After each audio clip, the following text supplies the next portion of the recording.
Hi guys, let's do lowest common ancestor of a binary tree. So we're given this binary tree and they want us to find the lowest common ancestor of two given nodes in the tree. And they tell us, according to the definition of lowest common ancestor on Wikipedia, the lowest common ancestor is defined between two nodes P and Q as the lowest node in T, which I guess is the tree, that has both P and Q as descendants, where we allow a node to be a descendant of itself. So let's just take a look at the examples because it'll probably make more sense there. If we are given this tree as an input, P is this node 5 and Q is this node 1, then we return 3 because the lowest common ancestor of nodes 5 and 1 is 3. In example 2, we're given this tree and we output 5 because P is 5 and Q is 4.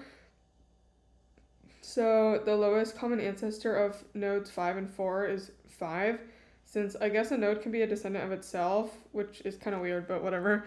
So in this case, we would return 5. And then in example 3, we are given this tree of just 1 is the root, and then it goes down to 2, which and then P is the node 1 and Q is the node 2, and we return 1 because that would be the lowest common ancestor. So in this one, there's 3 sort of possibilities. So one possibility is that P or Q is the root itself, which we see here in example 3, right? P is 1, which is the root.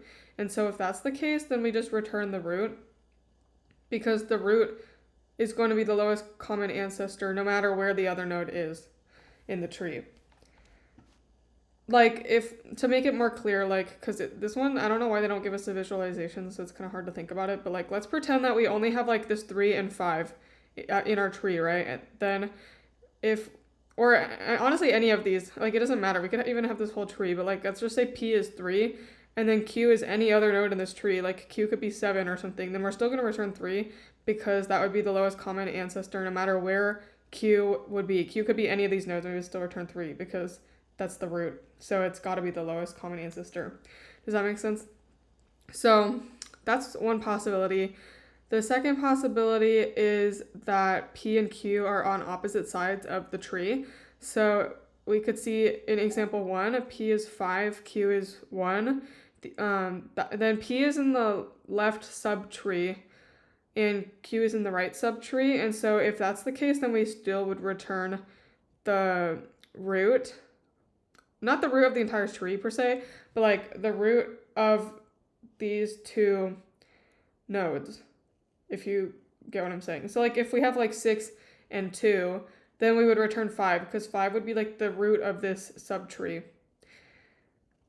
if that makes sense. So that's another possibility. And then the third possibility is that the two nodes P and Q are on the same side of the tree. So we can see that in example 2, where P is 5 and Q is 4.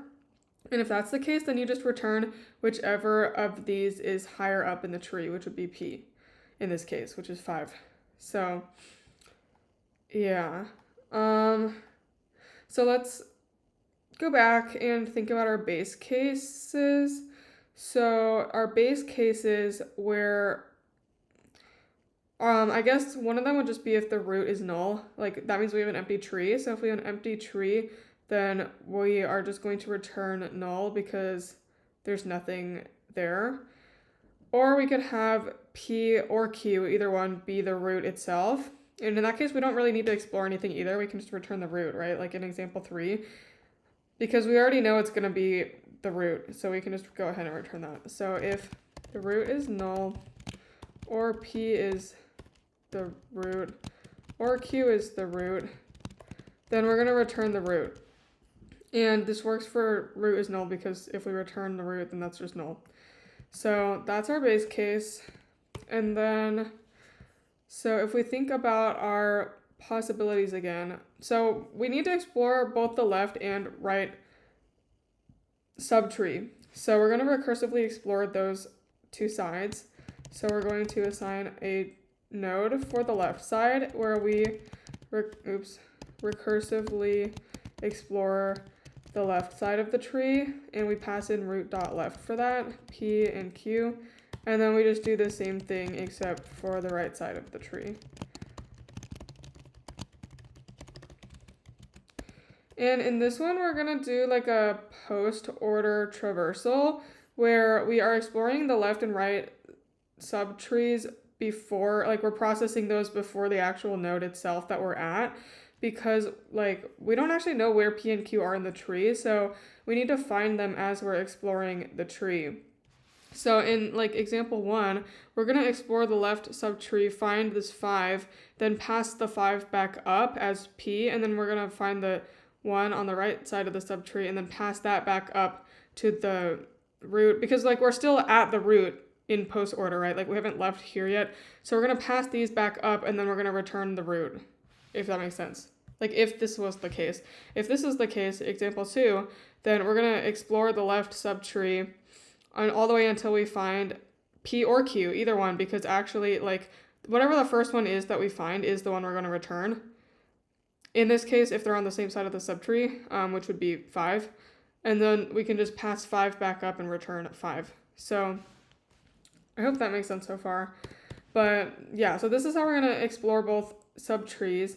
And then once we are doing that, then we need to check, so if we find something on both the left and right side of the subtree, then we're going to return the root of those subtrees. Like in example 1, for example, right? If we find something on the left side of the subtree, like we found P is 5, and then we also find something on the right side of the subtree, like Q is 1, then that means either P or Q was, one was on the left side and one was on the right side, then we need to return the root. So if left is not null, so we did find something on the left side, and right is not null, so we also found a node on the right side, doesn't matter if it's P or Q, just either one, right? Then we are going to return the root node of these two halves. So if it's like 6 and 2, then we're going to return 5. If it's 5 and 1, we're going to return 3. You know, like the root in this case is not the real root of the full tree. It's just the root of whatever subtree we're currently exploring. Or whatever root we're currently at. I mean, whatever node we're currently at, sorry. Yeah. Okay, and then so in this case, now if we make it past this if statement without returning, then that means they're not going to be on opposite sides. So they're going to be on the same side of the tree.